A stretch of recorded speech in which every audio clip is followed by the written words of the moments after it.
हिंदसदवंदियाणं तिहुवणहिदमधुरविसदवाक्काणम् अन्तातीदगुणाणं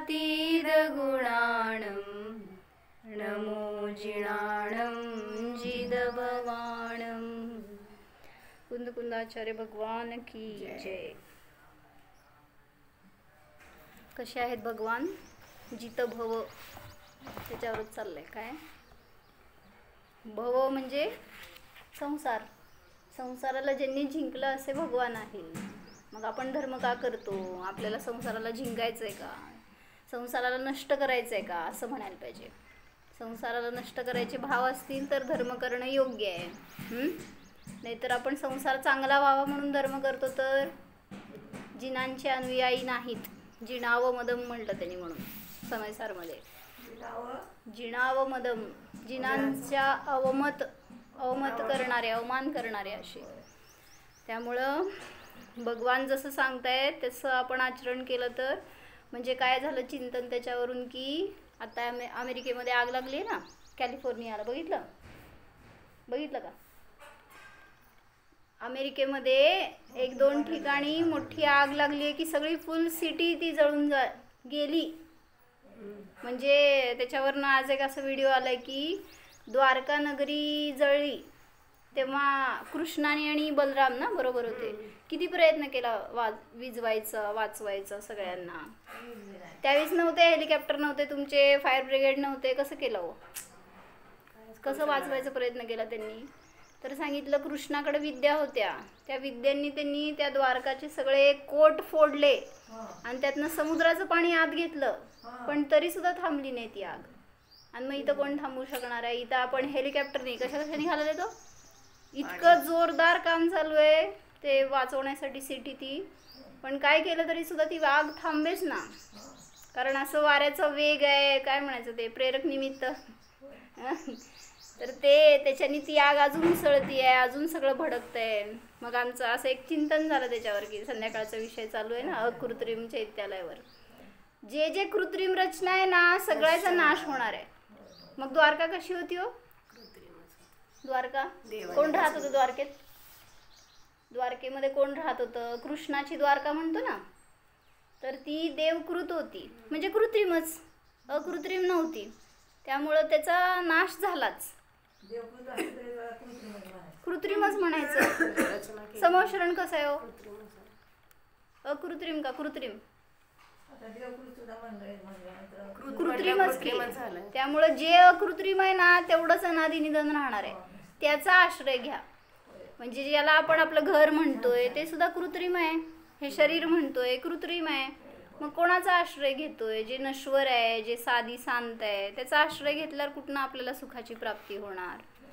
म्हणून जेवढी अकृत्रिम रचना आहे तीच आपल्याला आश्रय करणे योग्य आहे. आणि ज्याच्या आपण कृत्रिमतेच्या आधाराला जातोय तिथं नियमाने दुःखाला प्राप्त होणार आणि ते बदलू शकणार नाही, त्याचा नाश थांबवू शकणार नाही आपण. त्यातनं बोध काय? आणि त्याला एक व्हिडिओ आला होता, ऐकलं का? का बरं असं झालं तिथं? का नाश झाला? तर सांगितले धर्म नाही ना तिथं, आणि धर्माचे काय म्हणायचं अनुमोदक नाही आहेत, धर्माचे विरोधक आहेत जे तिथं आहेत. ते सगळे हॉलिवूडवाले कसले आहेत? तर त्यांनी तिथं हॉलिवूडमध्ये परवा एक कॉन्फरन्स झालं का काहीतरी, एक पार्टी मीटिंग काहीतरी झालं असं. त्याच्यामध्ये अनेकांनी धर्माच्या विरोधी बोलले. तर त्याच्या निमित्तात त्यांनी सांगितलं की जे धर्माचा विरोध करणार तिथं नाश होणारच नियमाने. म्हणजे त्यांनी प्रत्यक्ष वर्बली केला विरोध, काय म्हणायचं वचनातून विरोध केला आणि त्याचं फळ लगेच मिळालं त्यांना. आपण काय करतोय? आम्ही काय नाही विरोधी. कसं? म्हणजे जे सांगितलंय धर्मामध्ये, भगवंतांच्या वाणीमध्ये, त्याचा आपल्याकडनं किती स्वीकार, किती त्याचं पालन, ते विरोधच आहे शेवटी तसा परत. सगळ्यातून मान्यतेतून पण हे नश्वर आहे. कुठं मान्यता आहे अजून आपली तशी? किती त्याला जपवतोय, किती त्याला वाचवायचा प्रयत्न करतोय, सगळं त्याच्याच आश्रयाने राहतोय. म्हणून सांगतायत की अकृत्रिम आहे ना स्वभाव, त्याचा आश्रय घ्या तर बाहेर कोणाची गरज पडणार नाही. म्हणजे कोण आपल्याला न मारणार आहे न तारणार आहे. अनादि अनंत स्वभाव आहे. म्हणून अकृत्रिम रचना आहे ती. भगवंतांनी त्याचा आश्रय घेतला तर मला पण त्याला घ्यायला पाहिजे. म्हणून ते जित भव झालेत. संसारामध्ये कुठलीही गोष्ट सुद्धा आपल्याला आश्रयभूत नाही आहे, ती आपल्यासाठी सुखाचं कारण नाही. म्हणून जे अकृत्रिम आहे, जे नॅचरल आहे, असा आपला स्वभाव आहे, त्याचाच आश्रय घेणं योग्य आहे. आगमला एक विचारायचंय. बोल की. तुम्ही म्हणताय की सगळे कृत्रिम थिंग्स नष्ट होतात, तर मग हे पर्वत तर अकृत्रिम असतात, तर ते कसं नष्ट होतात? नष्ट कुठं होत आहेत? फक्त रचना बदलती आहे तेवढंच त्याचं. आणि त्याच्यात पण ती रचना जी आहे ते स्वभाव नाही आहे बेटा. म्हणजे पुद्गलाचा परमाणू आहे ना, तो स्वभाव, आणि त्याचा स्कंद झाला ना, ती सुद्धा विभाव परिणमन आहे. म्हणजे जे विभाव आहे ते पण नष्ट होणार आहे, जे स्वभाव आहे तो तसाच राहतो. त्यामुळे पुद्गल द्रव्य आहे ना, ते नष्ट होणार नाही कधी सुद्धा. पण जे त्याची अवस्था बनणार आहे ते सगळं नष्ट होणार. जसं तुमचं घर बनलं, तुमचं शरीर बनलं, कशाने बनलं? पुद्गलाच्या स्कंदाने बनले. मग तो स्कंद बिघडेल, काय म्हणायचं, त्याचं विघटन होईल, त्याचा वेगळा आकार होईल, परिणमन होईल, पण पुद्गल नष्ट होणार नाही. पुद्गल हे परमाणू रूप हे द्रव्य आहे, स्वभाव रूप द्रव्य. मग ते स्वभाव तसंच राहणार. विभाव परिणमन जे झालेलं आहे ते बदलेल, पण स्वभाव कधी नष्ट होत नसतो. म्हणून आपल्याला स्वभावाचा आश्रय घ्यायचा आहे. काय म्हणतो? ठीक आहे.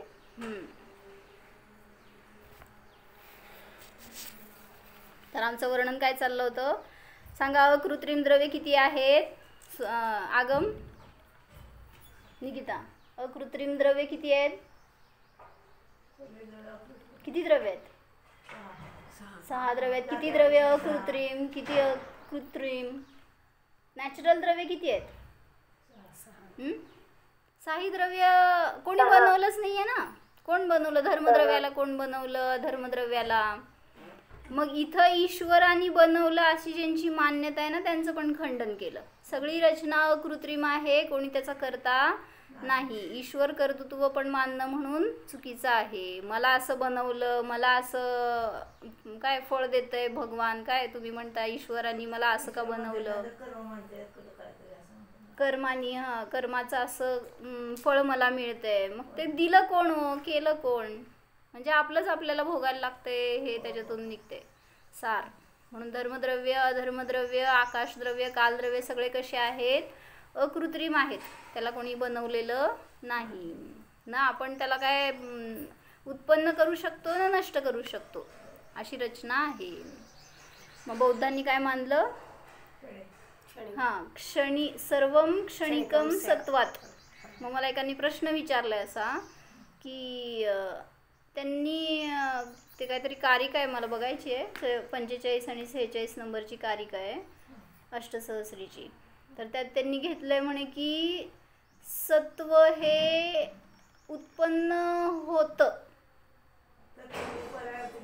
सत्व तत्व नाही, सत्व उत्पन्न होतं असं त्याचं म्हणणं आहे. बरोबर आहे की? त्यांनी क्षणिक मानलंय, त्यामुळं काय झालं, प्रत्येक पर्यायामध्ये नवीन सत्व आहे मानतोय, त्यामुळं ते उत्पन्न होतं असंच त्याचं म्हणणं आहे. मग त्याचं खंडन करण्यासाठी आपण सांगितलं तुम्ही तुमच्या हेतूनेच तुमच्या साध्याला विरोध देताय. म्हणजे सर्व क्षणिक आहे हे साध्य आहे आणि त्याला हेतू दिलाय सत्व असल्यामुळे. मग काय झालं? सत्वचा अर्थच काय? ऍक्च्युली सत्व म्हणजे कॉन्स्टंट राहणार ना, पण त्यांनी काय केलं, त्या सत्वाचा हेतू देऊनच क्षणिकतेची सिद्धी करतायत. पण तसं तर होणार नाही. मग सत्वरूप जे आहे ना, सत्तारूप, ते अकृत्रिम आहे. आणि जे क्षणिक आहे ते पर्याय आहे, बदलणार आहे, काय कृत्रिम आहे म्हणा. आपल्या पर्यायाचा करता कोण आहे?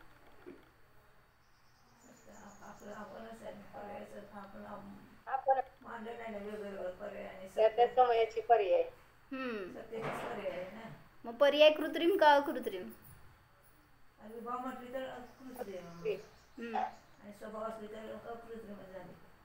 मग पर्यायाचा करता आहे का कोण?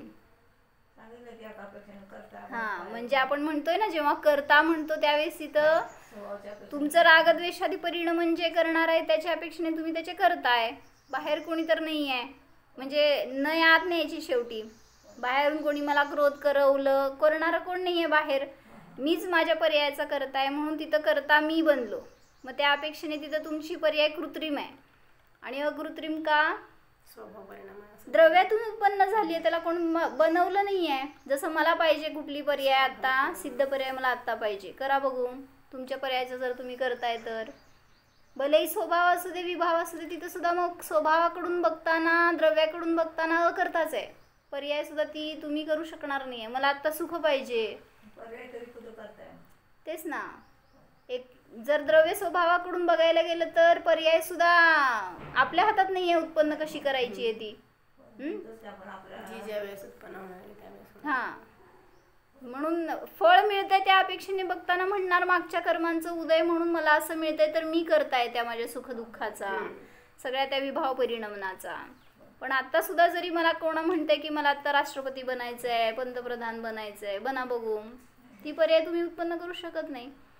म्हणजे इव्हन आत्ता 4 समयानंतर येणारी पर्याय मी आत्ता पाहिजे म्हटलं तरी करू शकत नाही आहे. त्यामुळे तिथं किती अहेतुक आहे सगळं कार्य. अकर्ता आहे ह्याचा अनुभव करायला पाहिजे. तर धर्मद्रव्य आणि अधर्मद्रव्य आपल्या गमनाला निमित्त मात्र आहेत. ते आपली गाथा कुठली चालली होती 89. त्याच्यामध्ये सांगतायत की धर्मद्रव्य आणि अधर्मद्रव्य जीव पुद्गल की गति स्थिति में केवल एक बहिरंग कारण होते हैं. इस प्रकार धर्म अधर्म द्रव्य का व्याख्यान किया गया है.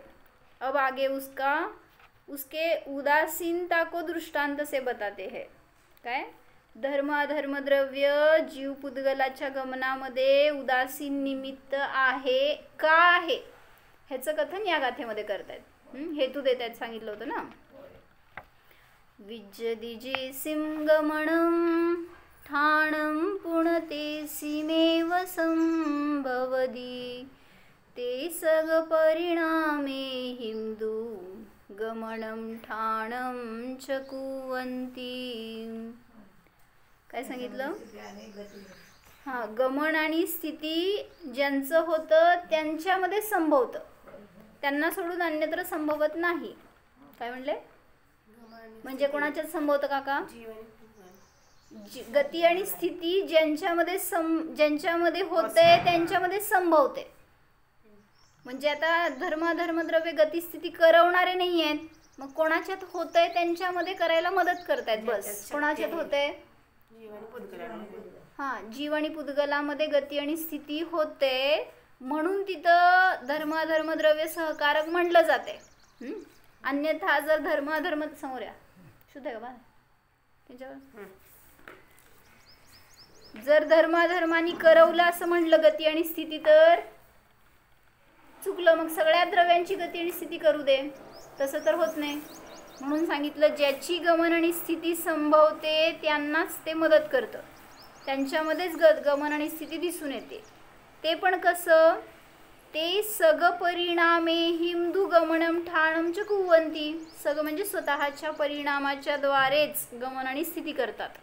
धर्माधर्मद्रव्य सुद्धा दुसऱ्या जीव आणि पुद्गल सुद्धा दुसऱ्यामुळं गमन करतात असं नाही, स्वपरिणामांच्या द्वारेच गमन आणि स्थिती करतात.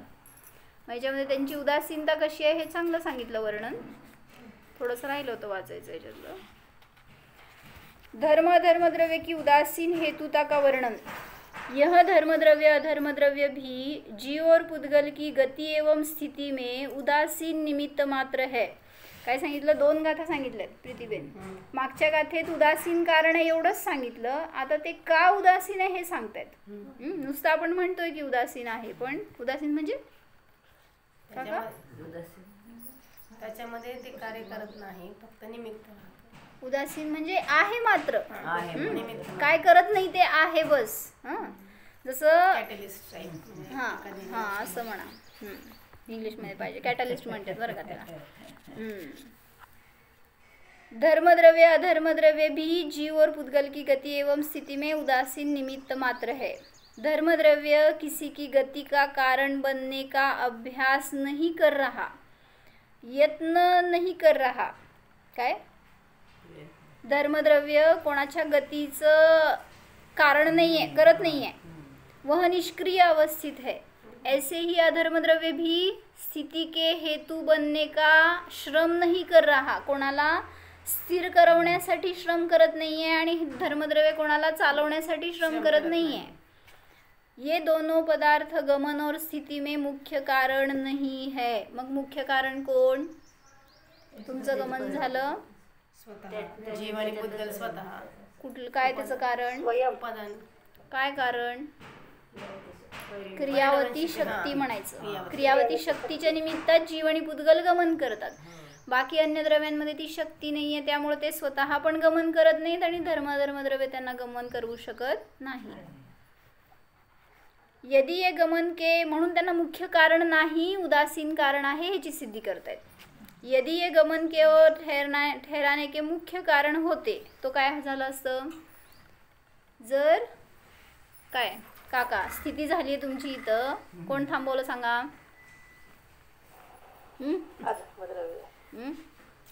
अधर्मद्रव्य थांबवलं? थांबवणार नाही ते. अहो माझ्या समोर या की, असं कसं बोलणार मी? इकडे समोर.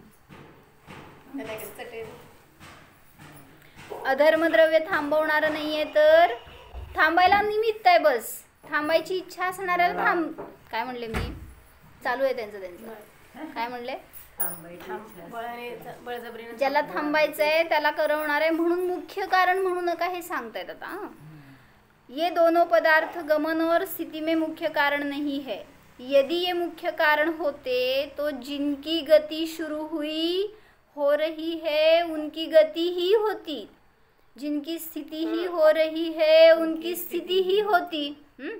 जबरदस्ती करतायत ना तुम्हाला, ते गमन करताय तर करतच राहताल. अकलूजने थांबला नसता, पंढरपूरमधून निघाला ते सिद्धशिलेवरच पोहोचला फिरतच.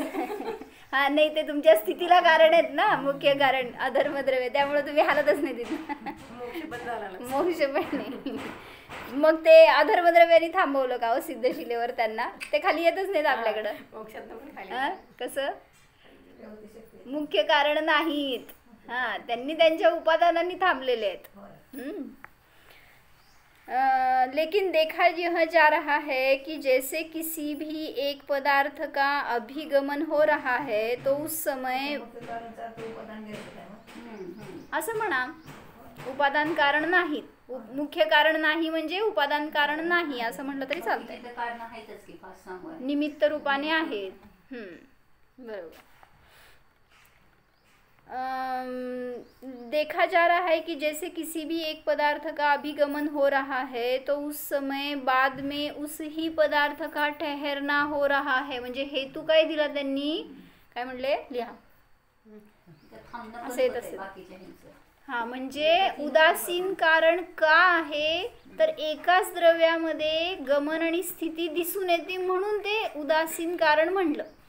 उदासीन नुसतं का म्हणलं? कारण ते गमनाला मदत करते, करवत नाही म्हणून. एका द्रव्यातच तेच थांबते. हा, म्हणून ते एका द्रव्यात दोन्ही कार्य दिसतात म्हणून त्यांना उदासीन कारण म्हणलंय. म्हणजे हेतू तर अशी दिली त्यांनी. काय कळलं दादा? एकाच द्रव्यात म्हणजे जीव द्रव्यात. तुम्हीच की, तुम्ही गमन करून आलाय आणि तुम्ही स्थिर राहताय, मग तुम्हाला जर धर्मद्रव्याने मदत केली, हा, धर्मद्रव्याने मदत केली आहे तर धर्मद्रव्य चालवतच राहील जर ते मुख्य कारण म्हणलं तर. पण तिथं अधर्मद्रव्याचं पण दिसून येत आहे कार्य उदासीनतेने.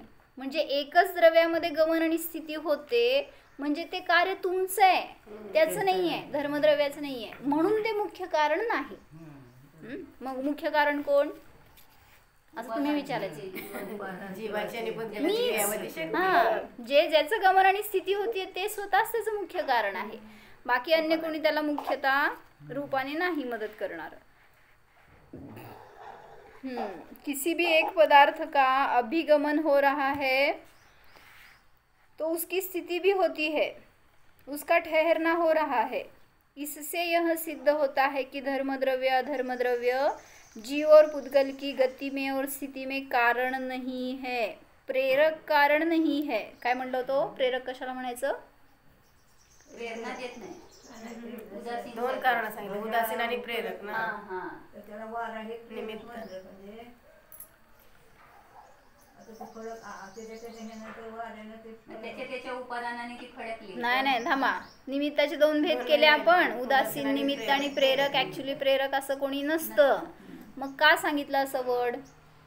का प्रेरक म्हणजे जबरदस्ती करवणारा असं नाहीये कोण.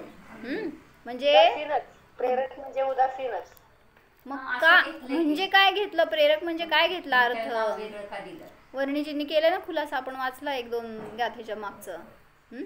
म्हणजे त्या ध्वजाला फडकायला तो वारा प्रेरक निमित्त म्हणता तुम्ही. ते का फडकला? निमित्त. हा ना. निमित्तामध्ये एक निमित्त उदासीन म्हणताय आणि एक प्रेरक म्हणताय. तर प्रेरकचा अर्थ काय घ्यायचा? तर जे स्वयंक्रियाशील आहे ना निमित्त, ते तुम्हाला मदत करताना म्हणलं जाईल प्रेरक. पण आहे ते उदासीन रूपच. स्वतः गमन करणारा तो वारा आहे, त्यांनी त्या ध्वजाला फडकवलं तर तुम्ही म्हणताय त्याला प्रेरक निमित्त. पण ते स्वयंगमनशील आहे, क्रियाशील आहे आणि त्याच्यामध्ये येणाऱ्याला ते मदत करते.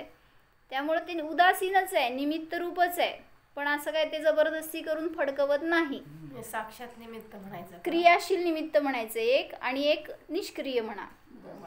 म्हणजे आता हे घर तुम्हाला राहायला निमित्त आहे असं म्हटलं तर हे निष्क्रिय आहे. हे तुम्हाला हलवत नाही, काय जबरदस्ती करत नाही, बस. प्रेरक म्हणाला ते मग प्रेरकच क्रियाशीलच आहे ना ते. स्वतः क्रियाशील असलेलं द्रव्य जेव्हा इतराला मदत करतंय म्हणतात त्यावेळेस ते म्हणलं जाईल प्रेरक. सगळ्याच. वारा, माशांना पाणी. माशांसाठी पाणी प्रेरक निमित्त. वाऱ्यासाठी नाही, माशाला पाणी. हा, माशाला पाणी. आता ध्वजेला पाणी थांबलेलं असेल तर झाडाची सावली आपल्याला पाण्यातच चालू शकतो. म्हणजे दोन्हीमध्ये चालतं की सावली उदासीन निमित्त आहे. ते थोडी गमनशील आहे स्वयं. म्हणजे क्रियाशील एवढा शब्द वापरला त्यांनी. जे जे निमित्त क्रियाशील आहे स्वयं, त्याच्यावर आरोप येईल की ते प्रेरक निमित्त म्हणलं जाईल. पण ते काय दुसऱ्याला प्रेरणा करत नाही. स्वयं क्रियाशील आहे ते. आणि त्यावेळेस तुम्हाला ते मदत केलं तुमच्या क्रियेमध्ये तर त्याला प्रेरक असा आरोप येतो. गमन शक्ती त्यांच्यामध्येच आहे, त्यामुळे त्यांच्यातच घटणार ते.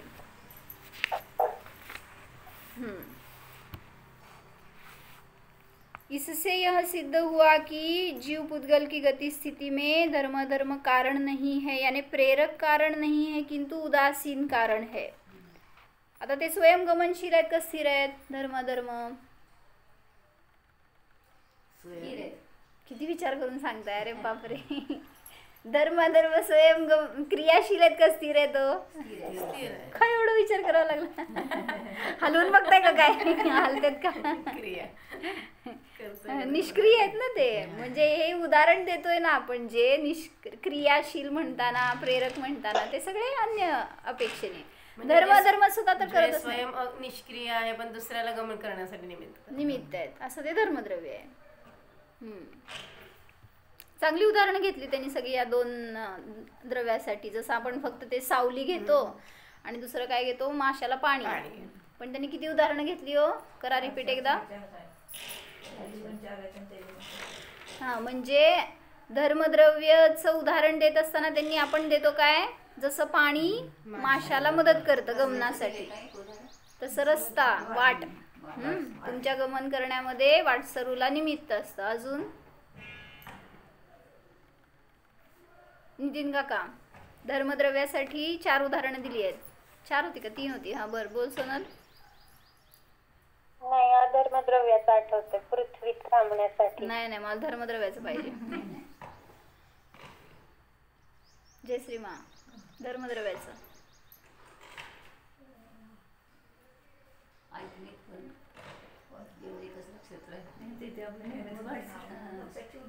मग कुठे गेली? घोडा घेतला होता ना? कोणता घोडा? अश्वस्वाराला गमन करण्यासाठी घोडा निमित्त आहे. तसं धर्मद्रव्य गमन करणाऱ्या जीवपुद्गलांना निमित्त आहे. असं एक घेतलं. अजून काय घेतलं होतं?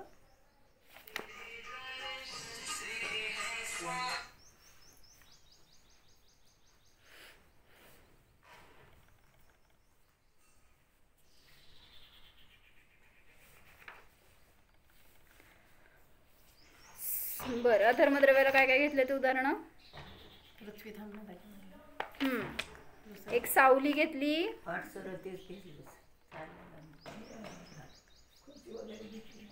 आसन घेतलं. बरोबर, एक आसन घेतलं जे की बसायला थांबायला मदत करतं. अजून पृथ्वी घेतली, म्हणजे तो अश्वसुद्धा थांबतोय तर पृथ्वीवर थांबतोय. म्हणजे त्या ह्याला पण काय, घोडेस्वाराला थांबायला तुम्ही म्हणाल की तो घोडा थांबला तर तो थांबायला मदत करतोय, पण तसा अर्थ नाही घ्यायचा आहे. अधर्मद्रव्य म्हणजे जसं त्या घोड्याला सुद्धा थांबायला कोण मदत करतंय ना, तशी ती पृथ्वी ते अधर्मद्रव्याचं उदाहरण आहे. नाही, तीनच झाली. रस्ता, पृथ्वी, आसन, अश्वस्वर. रस्त्याचं काय घेतलं? रस्ता म्हणजे पृथ्वी ना. नाही, रस्ता हे धर्मद्रव्याचं उदाहरण आहे. आणि ही अधर्मद्रव्याची. हे अधर्मद्रव्याची आहेत. ओके. वाट म्हणता ना, वाट जेव्हा म्हणतो त्यावेळेस ते रस्ता, वाट हे धर्मद्रव्याचं उदाहरण आहे. तीनच झाली. होय का? काढा अजून एक. धर्मद्रव्याची अजून दोन कोणती घेतली? रस्ता, पाणी माशाला, वाट सरोला आणि अश्वस्वराला गमन करण्यासाठी घोडा. तीन झाले. तीनच आलेत बहुतेक, हो ना जयश्रीमा? 4 मिनिटं. काय सोनल, काय काय घेतलं होतं? वाचा की मागचं.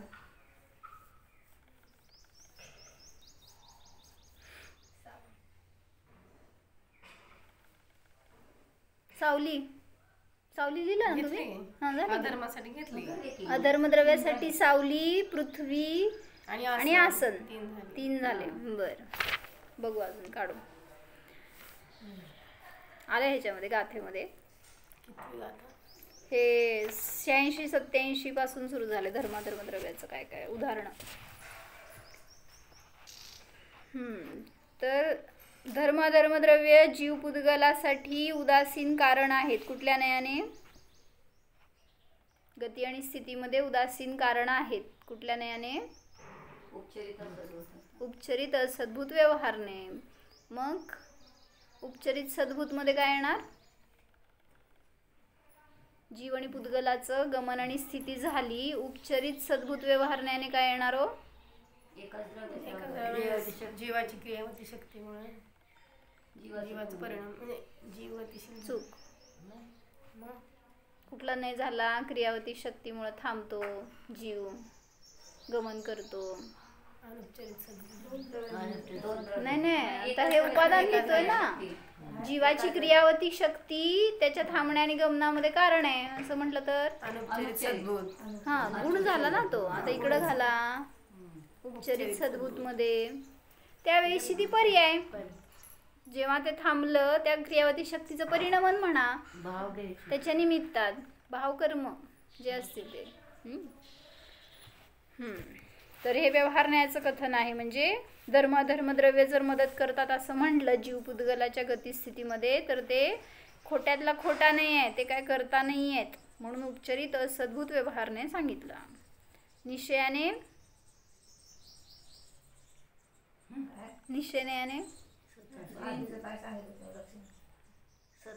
उपचरित असद्भूत व्यवहारण्याने धर्माधर्मद्रव्य निमित्त आहेत.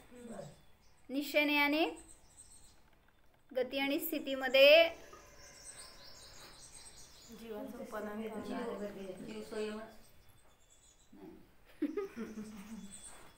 निष्क्रिय आहे. गती आणि स्थिती करणं स्वभाव नाही आहे जीवाचा. त्यामुळं निश्चय नेमे तो अन्य पदार्थों की दृष्टी ही नहीं रहती. म्हणजे जीवाकडं किंवा पुद्गलाकडं स्वभावाने बघा निष्क्रिय आहेत जीव पुद्गल. व्यवहार नैसे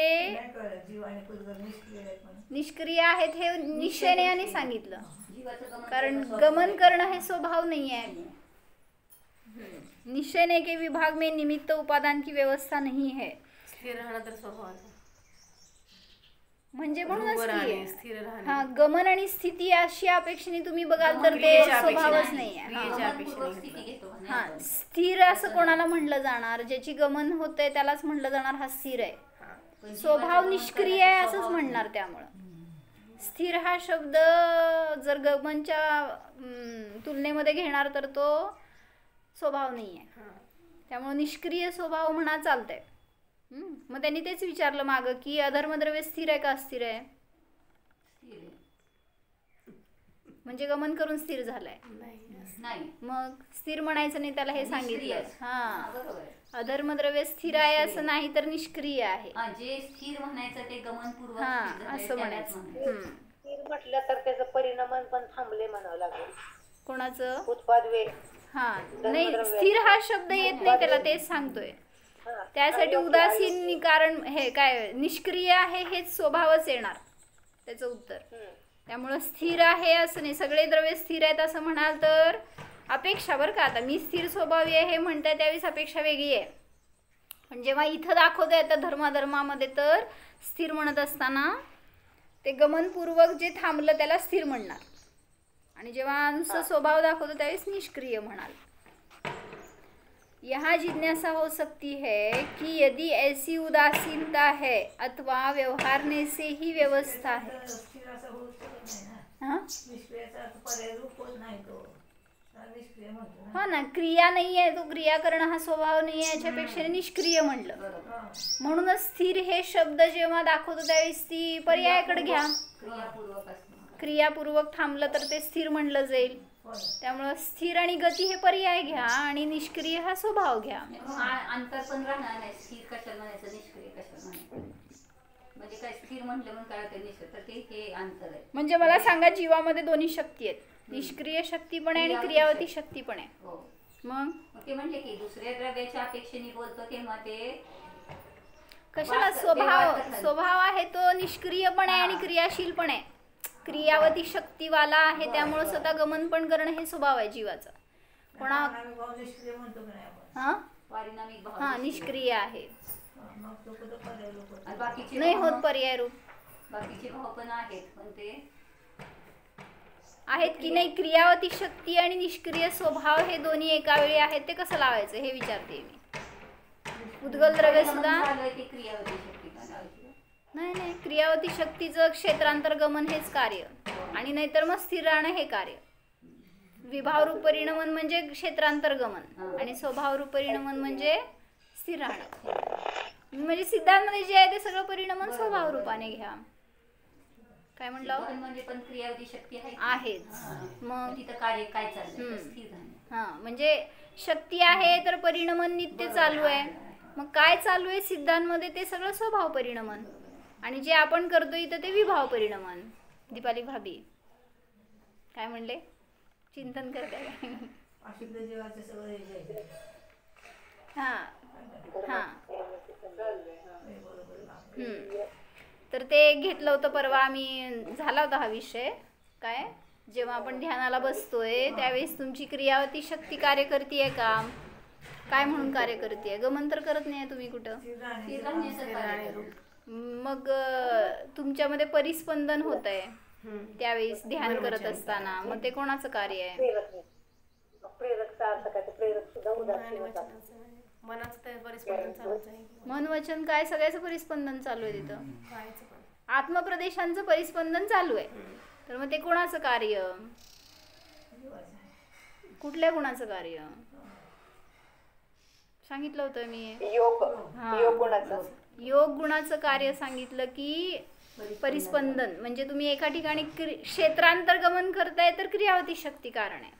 आणि जर एका ठिकाणी बसल्यावर तुमचं तिथं आत्मप्रदेशांचं अस्थिरतेने परिणमन चालू आहे तर त्याला म्हणलं योग गुणाचं कार्य. तुम्ही लोक येत नाही, काय नाही, ऐकत नाही आमच्याकडं. सगळं आमचं मागचं रिपीट होतंय. आम्हाला पुढे जायचं आहे. आज आकाशद्रव्य सुरू करायचं होतं मला. अजून धर्माधर्मे सुटना.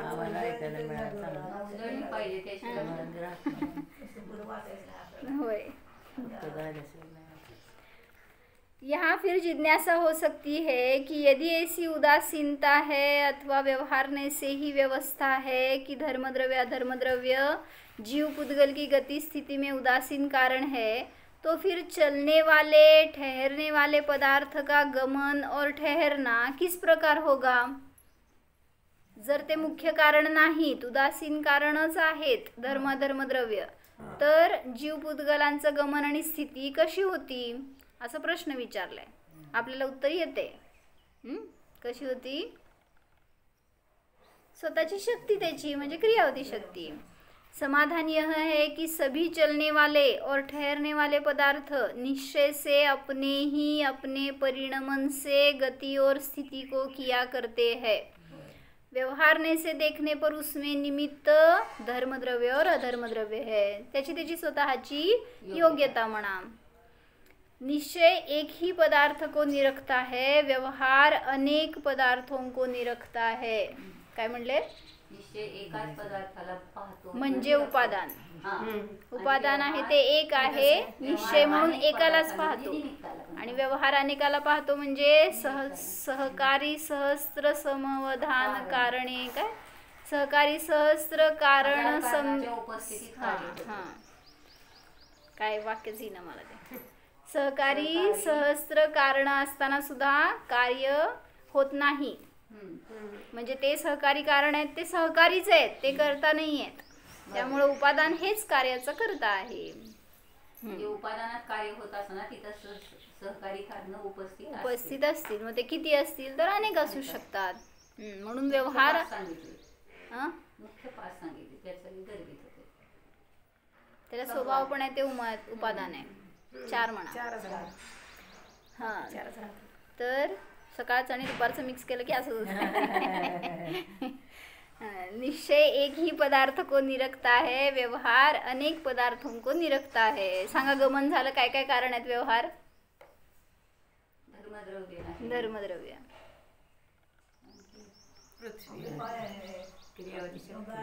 पाय आहे, गाडी आहे, अजून काय हो? ड्रायव्हर आहे. बर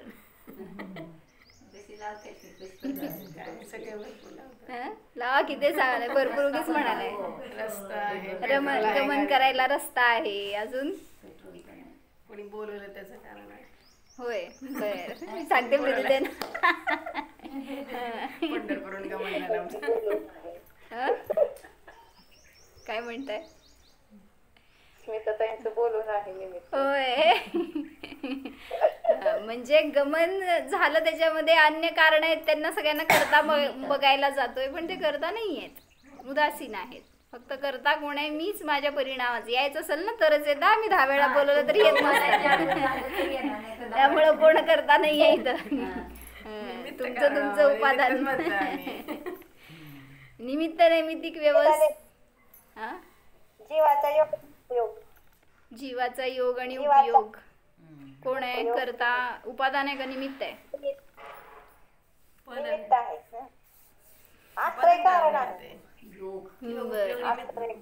काय योग आणि उपयोग? उपयोग उपादान योग पण उपादान. मन वचन कायची क्रिया योग आणि उपयोग उपादान कारण मध्ये. निश्चय हे 100वी गाथा सांगताना सांगितलं ना त्यांनी. काय? योग आणि उपयोगाचा करताय कुंभार, घटपटाचा करता नाहीये. तो करतोय काय कार्य? फक्त आपले परिणाम करतोय.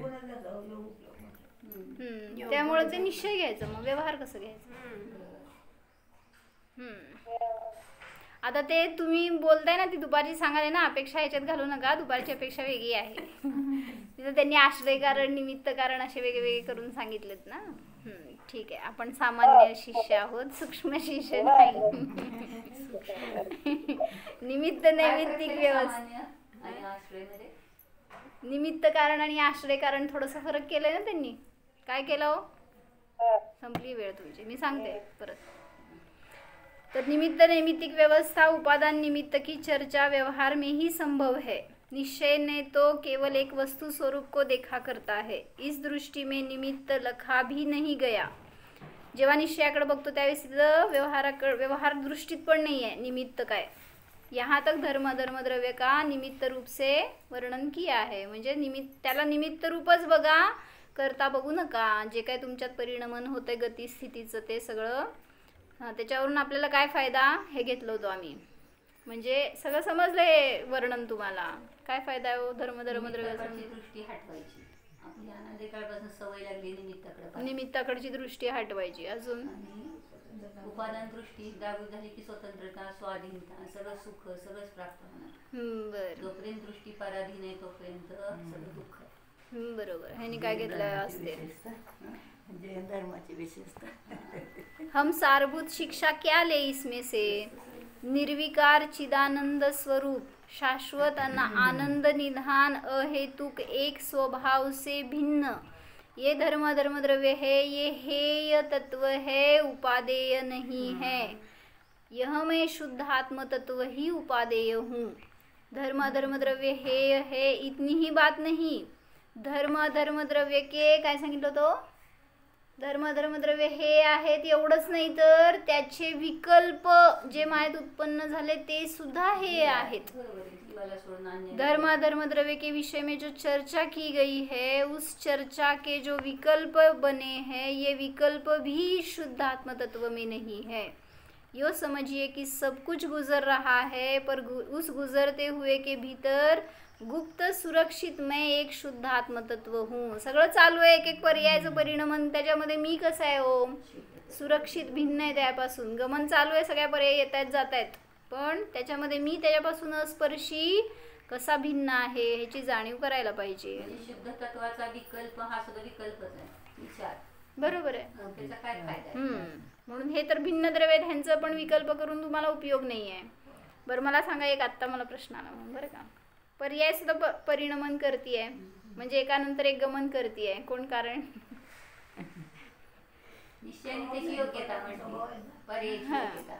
परिणमन हा स्वभाव आहे आणि थोडी ती क्षेत्रांतर उपगमन करते.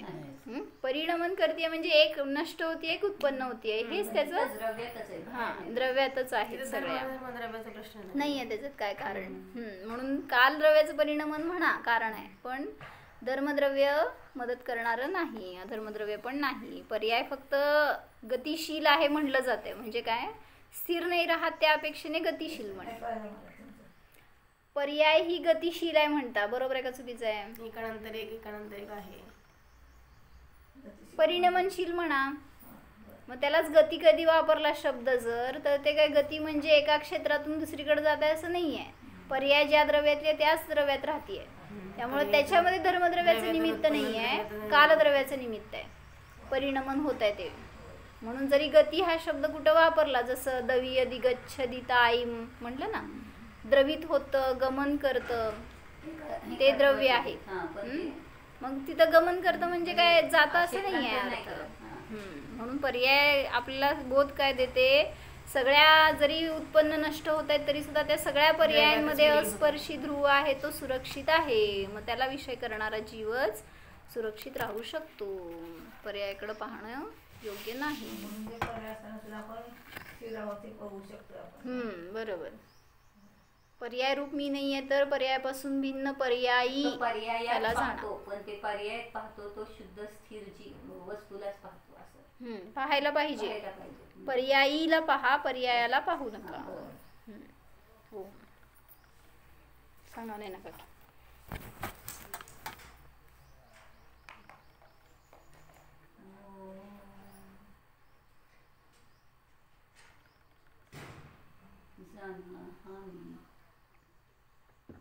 शुद्ध जीव आहे, स्थिर आहे, आपल्यामध्ये परिणमन करणारा आहे, बाहेर माझे काहीही नाही. माझे परिणमन परद्रव्यावर अवलंबून नाही. आम्ही नित्य शुद्ध शुद्ध रूपाने परिणमन करणारा शाश्वत जीव आहे. ज्ञानमय जीव आहे, ज्ञानानंद स्वरूप आहे, निराकुल स्वरूपोऽहम्, नायक स्वरूपोऽहम्, ज्ञाता द्रष्टा स्वरूपोऽहम्.